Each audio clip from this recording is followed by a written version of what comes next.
அவர் கட்சிக்கு வந்திருக்கிறாருமா, அவர் பின்னாடி தொண்டர்கள் படை திறந்து நிக்கிறோம். அவர் ஜெயிக்க வச்சு, அதாவது இது வரைக்கும் கர்மாந்திரம் பிடிச்ச 50 வருஷமா இந்த தமிழ்நாடு உருப்படவே கிடையாது. ஏன் இதே டெல்லியில அரவிந்த் கெஜ்ரிவால் வந்தாரு, ஃபர்ஸ்ட் எலெக்ஷன் ஃபர்ஸ்ட் இருந்ததானே.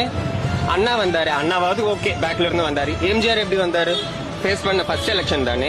விஜயகாந்த் எடுத்துக்கோங்க, ஓகே அப்ப மீடியா கிடையாது, எதுவும் கிடையாது, பேப்பர்ல வரதும் ரேடியோல வரதா நியூஸ். மீடியா வந்ததுக்கு அப்புறமேட்டு 2001 கட்சி ஆரம்பிச்சு 2006 உட்காரலையா, 2016 எதிர்கட்சி தலைவரா உட்காரலையா விஜயகாந்த்? ஏன் வளர விட மாட்டீங்க? இது 1ஆம் நம்பர் நாகரீகம் கெட்ட அசிங்கமான ஒரு தளம்.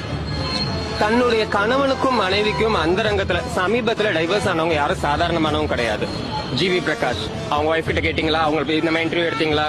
ஏஆர் ரஹ்மான் இன்டர்வியூ எடுத்தீங்களா? தனுஷ் சூப்பர் ஸ்டாரினுடைய குடும்பம் இன்டர்வியூ எடுத்தீங்களா?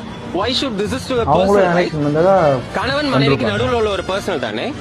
ஜெயலட்சுமி வந்தாலே, அவ பேர் என்னது, சீமான, அவளை போய் எவ்வளவு பேர் இன்டர்வியூ எடுத்தீங்க? எனக்கு ஒண்ணுமே எல்லாம் மன்னிப்பு கேட்க வச்சுட்டு போயாச்சு இல்ல.